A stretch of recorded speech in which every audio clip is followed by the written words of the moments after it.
화분의 분속 수분 밸런스 정말 중요합니다. 상부는 촉촉하게, 아래쪽은 빨리 마르게, 촉촉 잘 마르는 구조로 돼 있어야 돼요. 중상부는 촉촉, 아래쪽으로 내려가면 내려갈수록 큰 입자를, 올라가면 올라갈수록 작은 입자. 이게 기본 식재입니다. 뭐 그냥 여러분 식물 오래 키우신 분들, 분재하시는 분들 물어보시면 이건 기본의 기본이에요. 분갈이 아주 기본. 우리 지질도 똑같아요. 우리 땅도 어쨌건 토양도 똑같은데 아래로 갈수록 잘 마르는 구조가 돼야 됩니다. 물은 아래로 중력수가 몰리기 때문에 위에가 잘 머금고 있어줘야 되거든. 슬립분들 많이 쓰시죠 여러분. 슬립분이 왜 상부에는 구멍들을 안 내놓고 밑에 부분만 슬릿을 내놨는가, 그걸 생각해 보시면 이해가 쉽습니다.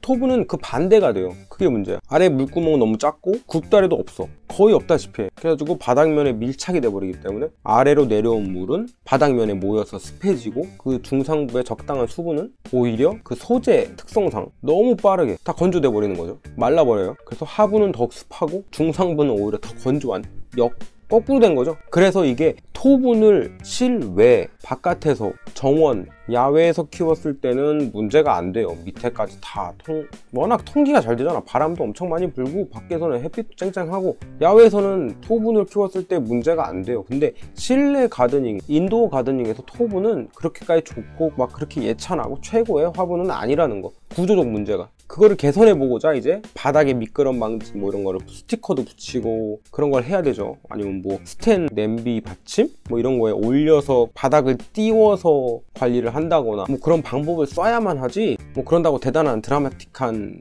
효과는 없지만 어차피 구멍도 쬐끄마니까, 혹은 뭐 철망으로 된 데 올려놓고 써야 된다거나, 아니면 거기다 추가로 구멍을 더 넓히느라고 더 깎아, 막 뚫어, 묶음을 깎아, 뭐 잘못하면 깨지기도 하고.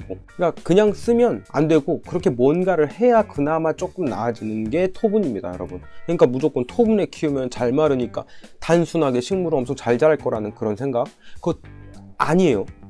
과습은 물이 적어서 물이 없어야 안 걸리고 물이 많아서 걸리는 게 아니니까.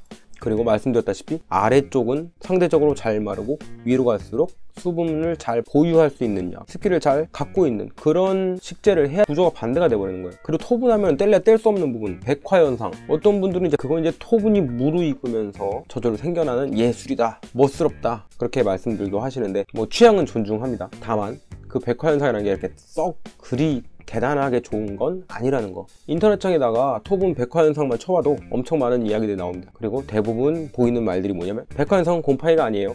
하얀 색깔이 곰팡이인 줄 아셨죠? 곰팡이 아니에요. 이것은 멋입니다. 토분만의 매력이에요. 라고 이제 많은 분들이 그렇게 얘기를 하는데, 근데요, 곰팡이도 맞아요. 죄송한 말씀인데 곰팡이도 맞습니다. 백화현상이라고 불리는 거, 그거는 용토 내에 있는 석회질, 뭐 염류, 그런 것들이 물과 함께 배어 나오는 거예요. 토분은 물을 베어 먹는다고 했죠. 그래서 그 밖으로 증발시킨다고 했죠. 그러니까 그걸 멋있게 말하면 숨을 쉰다는 건데, 숨을 쉬는 게 아니라 그냥 건조가 되는 거야. 같이 젖어서 함께 젖고 함께 마르는 거야, 용토랑. 그게 마르면서 하얗게 되는 거예요. 근데 그게 석회랑 염류로만 이루어진 거냐? 그렇다면은 물티슈나 휴지로 닦았을 때 하얗게 묻어 나오거든요. 근데 한번 닦아보세요. 시커멓거나 뻘겋게 묻어 나옵니다. 곰팡이죠. 붉은색은 광합성 세균일 확률도 있고, 석회랑 염류랑 곰팡이랑 다양한 물질이 엉긴 상태입니다. 그 백화현상은. 제가 말씀드렸다시피 화분은 전체가 젖는다고 했죠. 화분 자체가 젖어요. 그래서 표면이 촉촉한 상태, 그 상태로 오래 지속되면은 곰팡이, 세균 그런 것들이 자리 잡기가 너무 좋아요. 다공성 구조에 촉촉하니까. 심지어 물을 준 지 오래돼서 완전히 건조돼 버리잖아. 그러면 그게 공중에 날려요. 공기 중에. 호흡기에 좋지 않죠. 어린아이가 있는 집이나 반려동물이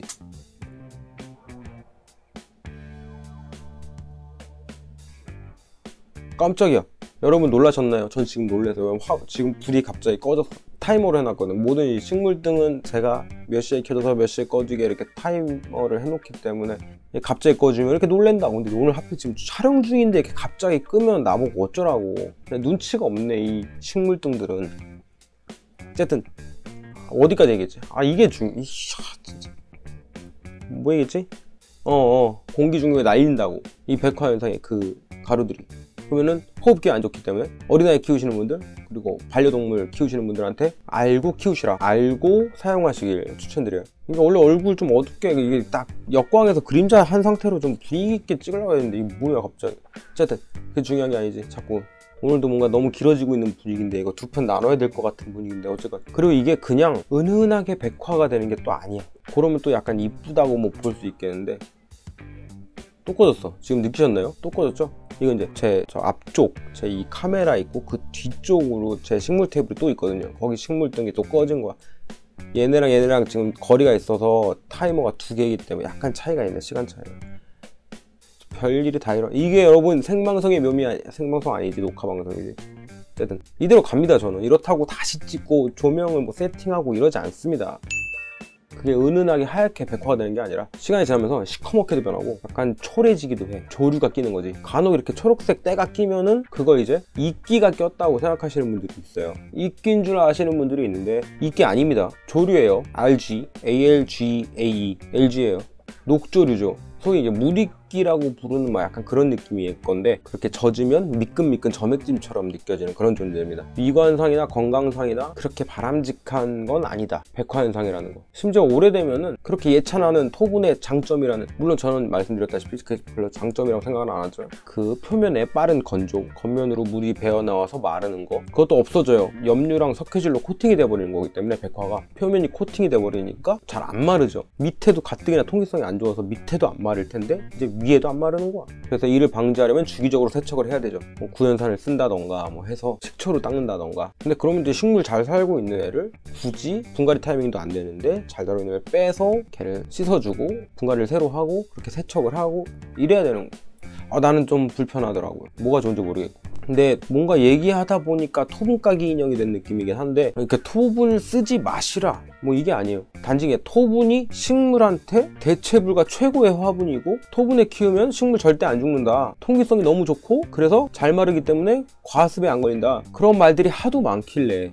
너무 징하게 많아서 그게 아니라는 점을 제가 짚어드리다 보니까 상대적으로 단점만 이렇게 나열하게 된 것 같아요, 제가. 왜냐면 오늘은 뭐 제가 준비하고 찍은 게 아니라 사실 카메라를 그냥 킨 거기 때문에. 그래서 오늘 지금 나 너무 길어진 것 같아요. 한 1시간 반 떠들고 있는 것 같은데 이걸 대체 어떻게 편집하며 이거 한 편으로 못 올릴 것 같은데. 지금 너무 오만 가지 이야기를 다 했죠. 그냥 의식의 흐름대로 가고 있는 거예요. 어쨌든 뭐 토분을 깔려고 했던 의도는 아닌데 뭐 이렇게 됐네, 말하다 보니까. 상대적으로 단점을 짚게 된 거예요. 너무 예찬만 하니까. 그렇지 않다는 걸 여러분들한테 알려드려야 되니까. 그리고 또 저처럼 이렇게 까칠한 놈이, 그런 놈이 뭐 토분 안 좋은 점도 있다 하면서 이렇게 말을 하고, 깔려면 까지. 내가 누가 토분에 대해서 이렇게 까겠습니까? 한국에 토분 러버들이 얼마나 많은데 눈치 봐야지.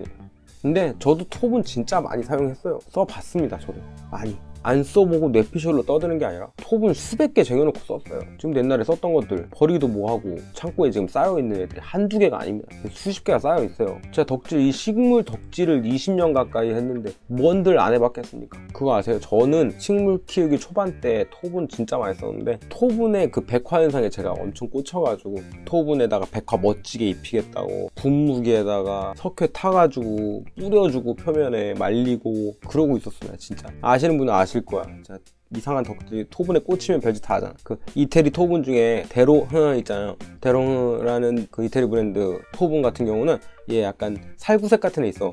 진한 벽돌색 말고. 걔네들 같은 경우는 표면에 발수 코팅이 돼갖고 백화가 잘 안 생긴대. 그 대신에 방수처럼 되는 그런 미세하게 코팅이 되어 있거든요, 데로흐 토분은. 그럼 또 이제 그 당시 토분 저도 완전 꽂혀있을 때는, 뭐 또 모를 때는 아유 토분은 통기성이지 이게 뭐야 하면서 겉에를 사포 갖다가 그 코팅 열심히 비벼가지고 코팅 다 벗겨내고 진짜 별짓 다 했어. 이거 해보시는 분들, 아시는 분들 지금 공감한다니까. 그 짓도 하고 막 그랬어. 막 일부러 깨트려가지고 록타이트 다시 붙여갖고 막 모양, 진짜 별짓 다 했습니다. 저도 엄청 좋아하고 엄청 썼어요. 토분 지금도 좋아하시고 뭐 더 오래 쓰시고 계속 써 오시는 분들, 지금 계속 쓰고 계시는 분들, 오늘 제가 짚어드린 부분 사실 그분 다 아시는 걸 거예요. 근데 오랫동안 잘 토분을 사용하시는 분들은 그거를 아시면서, 그걸 아니까 적절하게 잘 관리를 하면서 식물을 키우시는 분들이라는 거, 아마 그런 분들일 거예요. 그게 진짜 능력자죠. 단지 초심자분들이 단순하게 주변 얘기만 듣고 인터넷 글 몇 개만 이렇게 찾아보고 토분에 키우면 많다, 오케이, 그냥 뭐 토분에 키우면 다 돼, 얘는 과습에 걸릴 수가 없어, 잘 마르니 라고 생각하실까봐 그래서 짚어본 거라는 걸 말씀을 드립니다. 초반에 계속 말씀드렸다시피 화분을 고르실 때는 물구멍이 크고 굽다리가 높은 거를 고르시는 걸 추천드린다는 거, 그게 제일 중요해요. 화분 재질, 뭐 토분인지 유약분인지 그거에 집착하실 필요 없습니다. 물이 빨리 마르셨으면 좋겠다 하시면은 용토 배합으로 조절을 하시는 거예요. 화분 재질이 아니라. 물 마름은 화분으로 컨트롤하는 문제가 아니라 용토 배합으로, 용토 구성으로 조절하셔야 되는 거고, 화분은 물 빠짐 구멍, 바닥면에 밀착되는지 그런 걸 따져서 고르셔야 된다는 거예요. 이 화분도 이 컬러는 못 구하는 컬러인데, 이거는 제가 되게 좋아하는 수지안이라는 브랜드, 이거 협찬은 아니고 따로 뭐 협찬이라고 이야기하고 받은 건 아니에요. 그냥 선물 받았는데 이게 올 블랙 컬러 이건 없단 말이에요. 판매도 안 되는 그런 애. 내가 이걸 선물을 받아서 갖고 있다고. 근데 어쨌건 그게 자랑하려는 게 아니라, 이 화분도 보면은 굽다리가 잘 보이실지 모르겠는데 깊죠? 많이 올라와 있죠? 구멍도 크고 이렇게 굽다리가 깊은 거, 그래서 바닥에 착 달라붙지 않고 떠 있는 거, 이런 걸 체크하셔야 된다는 거. 그것만 따져서 고르시면 재질은 상관없다. 근데 중요한 거, 재질 얘기가 나온 김에 생각이 하나 났는데, 시멘트로 만들어진 화분은 피하세요. 네, 그거 하나는 중요해요. 다른 재질은 뭐 상관이 없는데 어차피 화분으로 만들어지는 상용화되는 것들의 재질들은 큰 문제가 안 되는데, 시멘트분만 높아셔야 말씀드려요.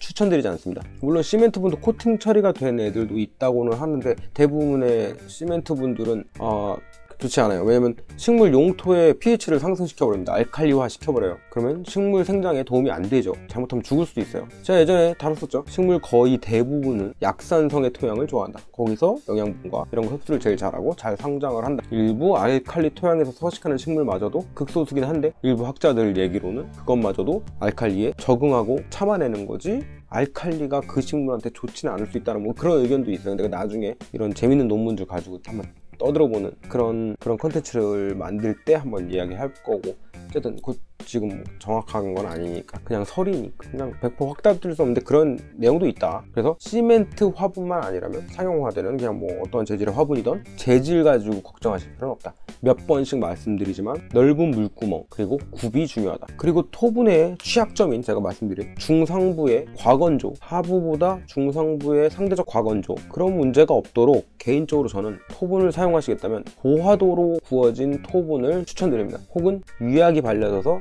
코팅이 된 그런 화분을 추천드려요. 또는 플라스틱 화분, 물이 아예 배어나지 않으니까. 풀분 진짜 좋죠. 풀분이 정말 더 좋아요. 제가 생각했을 때 토분보단 풀분이 훨씬 좋다고 생각을 해요. 왜냐면 재질 문제가 아니라 풀분은 대부분 밑에가 구멍이 잘 뚫려 있어.